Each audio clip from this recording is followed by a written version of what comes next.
5 में से कर लीजिए, 5 में से कह दीजिए शंकर भगवान की।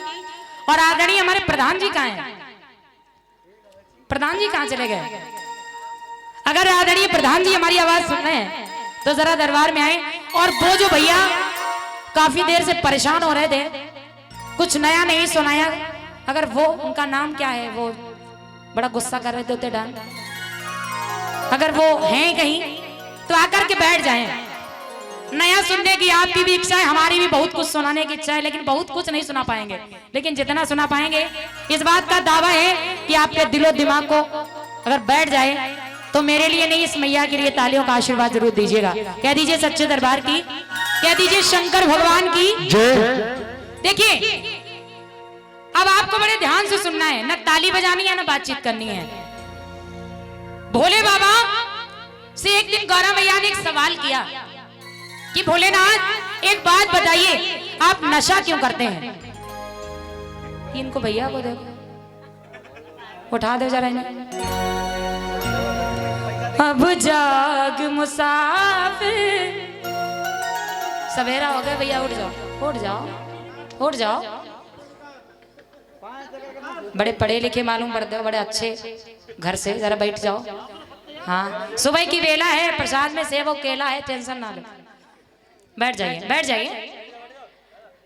चलो ध्यान से सुनोगे तो नींद उचक जाएगी, लेकिन उठ के बैठो पहले भैया, हम बड़े बेसबर हो जाते हैं। ओ भैया जरा हमें देख लो, इतने बुरे हम भी नहीं है। जब फोन को देख रहे हो, फोन तो रोज ही देखना है। कह दो सच्चे दरबार की, फोन रख दो जरा। कहते हैं हे मैया ऐसा कुछ कमाल कर दे, हे मैया तू ऐसा कुछ अपना कमाल कर दे, इन फोन चलाने वालों की बैटरी डाउन। कह दो सच्चे दरबार की। आइए अब सुनिए, अभी तक आपने क्या सुना क्या नहीं सुना मुझे पता नहीं, पता क्या, पता तो बहुत कुछ है, लेकिन कुछ सुनने नहीं दिया, कुछ सुनाने नहीं दिया। लेकिन अब आप सुनिए, मैं सुनाऊंगी आपको और बड़े ध्यान से सुनिएगा। अगर अच्छा लगे, अगर अच्छा लगे तो बाद में ताली बजा देना, ना अच्छा लगे तो जाना नहीं, प्लीज आप सभी से निवेदन है। आइए ध्यान से सुनिएगा। एक दिन की बात, गौरा मैया भोले बाबा से कहने लगी, भोलेनाथ से कि भोलेनाथ ये बताइए आप नशा क्यों करते हैं? भोलेनाथ ने कहा हम नशा करते हैं? अरे हम नशा करते हैं तो क्या हुआ, कलयुग में देखो हमारे भक्त भी तो नशा करते हैं। गौरा मैया ने कहा तुम्हारे भक्त अगर नशा करते हैं तो उनके पास कोई ना कोई रीजन होता है, मतलब उनके पास कोई ना कोई बहाना होता है। कोई भी पीने वाला व्यक्ति सीना तान के ये नहीं कहता कि मैं पीता हूँ, कहता कोई गर्व से तो नहीं कह सकता, बहुत बड़ा कोई अच्छा काम तो किया नहीं है। लेकिन मैया ने कहा तुम्हारे भक्त अगर पीते हैं उनके पास कोई ना कोई बहाना होता है। जैसे कोई भी पीने वाला व्यक्ति, आप उससे पूछ के देखिएगा भैया आप क्यों पीते हैं, उससे पूछिए भैया आप क्यों पीते हैं, मत पिया करिए, पीना गलत बात है।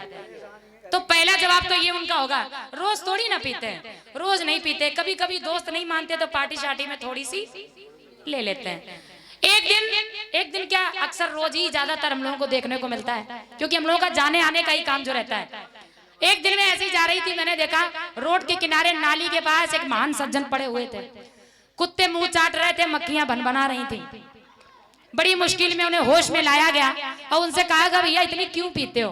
अरे कम से कम इतनी तो ना पिया करो जो घर भी ना मिले। अब बहुत देर तो बेचारे सोचे, बेचारे क्या बोले, फिर गंदा सा मुंह बना के कहते तुम क्या जानो। मैंने कहा भैया क्यों, क्या कोई बहुत बड़ी बात हो गई? बोले नहीं, हमारी जिंदगी में इतनी टेंशन है, इतनी टेंशन है कि जब तक पीते नहीं नींद नहीं आती।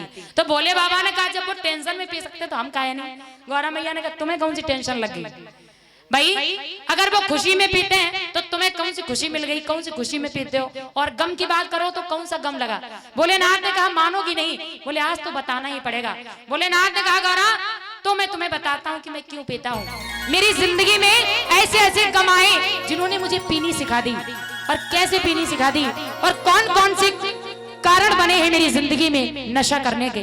भोलेनाथ गौरा मैया से कहने लगे, सुनिएगा। बीती यादें भुलाने को, बीती यादें भुलाने को, पीता हूँ गम बुलाने को। हे गौरा, ये छोटे मोटे से गम मेरा कुछ बिगाड़ नहीं सकते, लेकिन मेरी जिंदगी में ऐसे ऐसे गम आए जिन्होंने मुझे पीने पर मजबूर कर दिया। और किस तरह से भोलेनाथ ने क्यों पी। आप लोग अगर एक एक शब्द को ध्यान से सुनेंगे तो मेरा दावा है कि आपको अच्छा लगेगा, लेकिन अगर एक भी शब्द, एक भी लाइन आपने मिस की तो शायद आपको समझ में ना आ पाए। आइए ध्यान से सुनिएगा। भोलेनाथ कहने लगे गौरा मैया से, क्या मुझे पीने का शौक नहीं, पीता हूँ बुलाने को। मुझे पीने का शौक नहीं, पीता हूँ बुलाने को। बिटिया ने बुलाने को, बिटिया ने बुलाने को, बिटिया ने बुलाने को, बुलाने को। मुझे पीने का शौक नहीं, पीता हूँ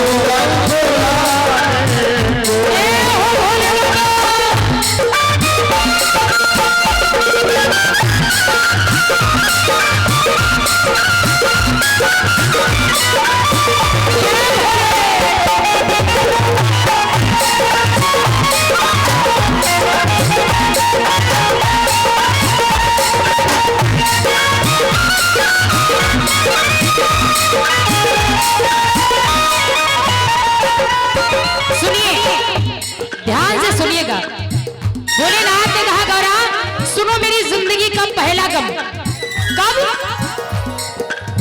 जब निकले सागर में 14 रतन, एक से जो लाजवाब, निकले सागर से 14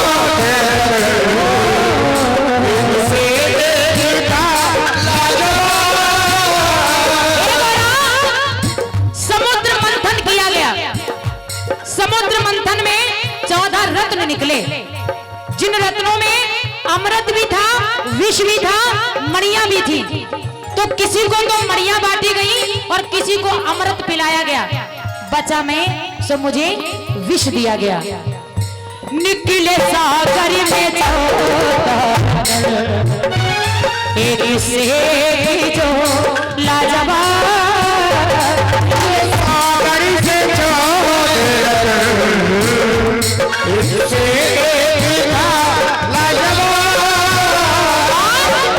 सबके हिस्से में आए रतन और मेरे हिस्से में विश्व बेहिसाब। हे गौरा, किसी को मणियां मिली, किसी को अमृत पिलाया गया, सबके हिस्से में आए रतन और मेरे हिस्से में विष बेहिसाब। और गौरा, वो विष मैंने पी तो लिया, और पीने के बाद मुझे होश आया कि मेरे हृदय में तो प्रभु राम बसते हैं, उन्हें कोई तकलीफ ना हो जाए, इसलिए वो विष मैंने अपने कंठ में रोक लिया। तो मेरा पूरा कंठ नीला हो गया और मुझे एक नाम दिया गया, बोल नीलकंठ महादेव की जय। और उसी दिन से गौरा उस विष को पचाने को, उस विष को पचाने को, पीता हूँ बुलाने को। मुझे पीने का शौक नहीं, पीता हूँ बुलाने को।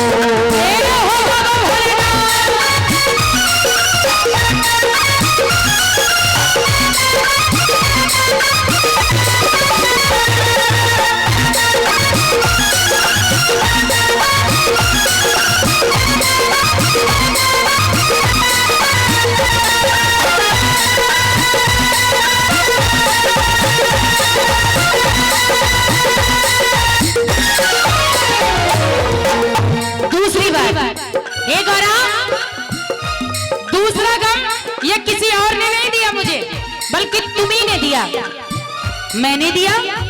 हाँ, याद करो। मान जाती सती कर जो दुख वो उठाती ना, मान जाती सती कर जो दुख को उठाती ना। हे गौरा, पूर्व जन्म में आप महाराज दक्ष प्रजापति जी की पुत्री थी। आपका नाम था सती। तुम्हारे पिता दक्ष ने यज्ञ किया, सभी को बुलाया। हमारे लिए कोई निमंत्रण नहीं था, लेकिन फिर भी आप जाने की जिद करने लगी।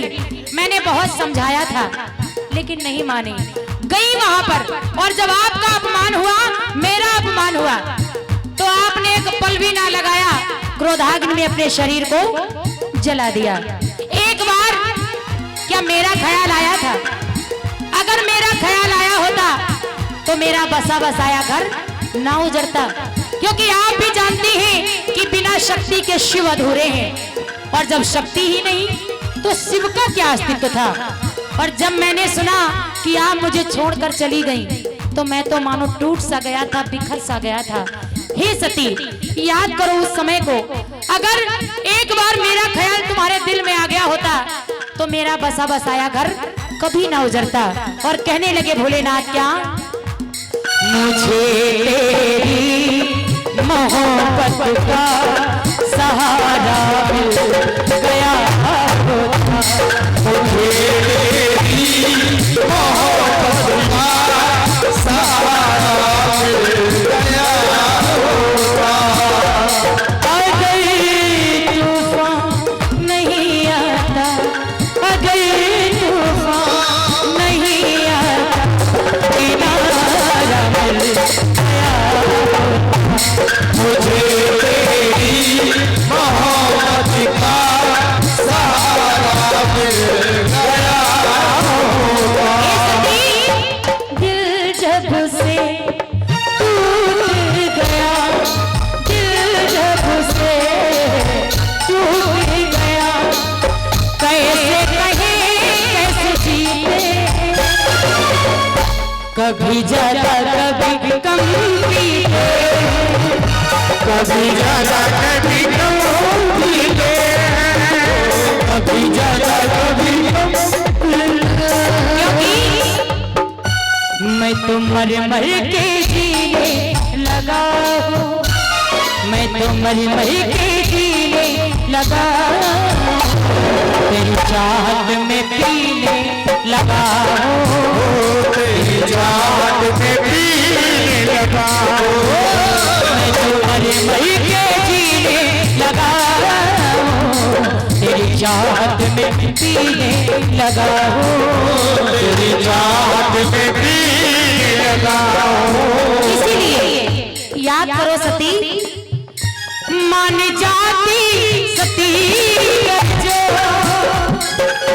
दुख को उठाती ना, मान जाती सती जो दुख को उठाती ना, अपमान की अग्नि में अपने तन को जलाती ना, और तब तुमने मिटा डाला, तब तुमने मिटा डाला मेरे आशियाने को, मुझे पीने का शौक नहीं, निगाहों को बुलाने को।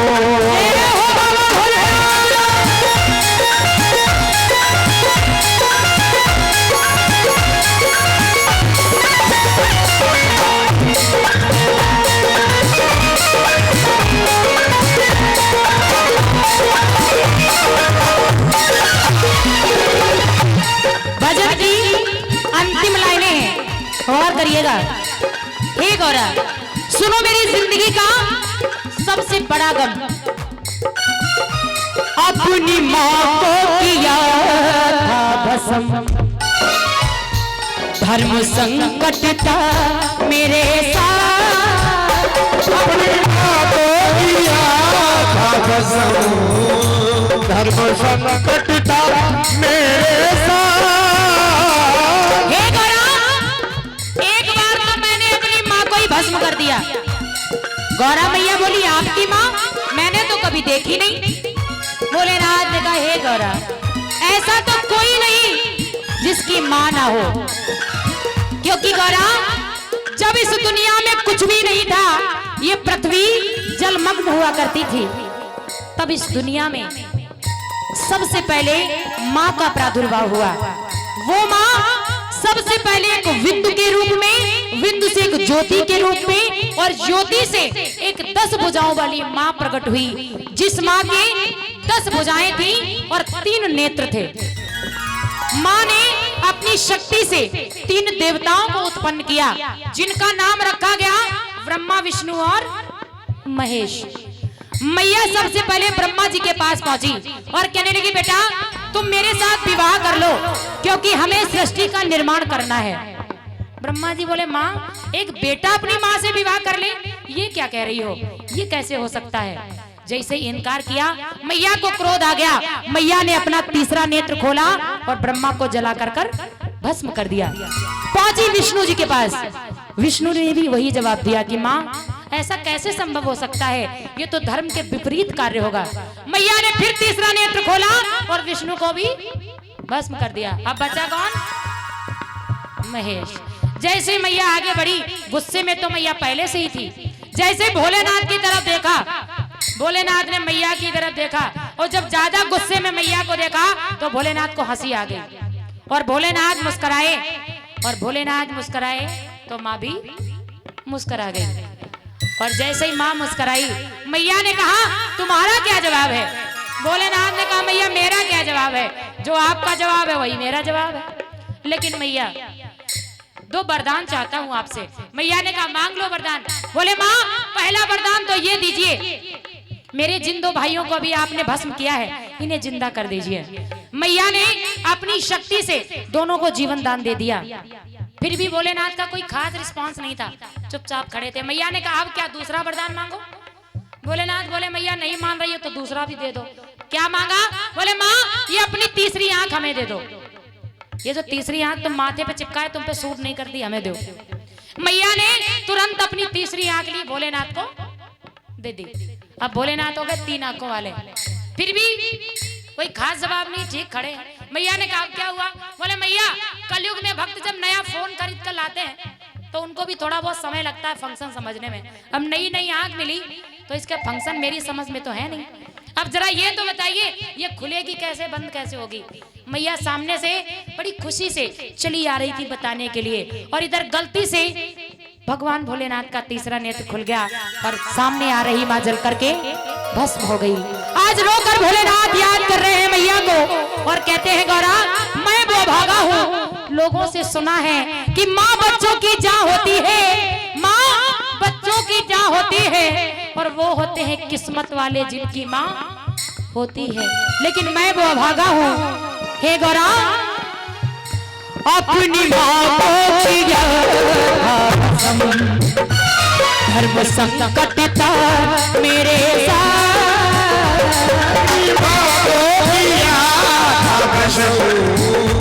धर्म संकट था मेरे साथ।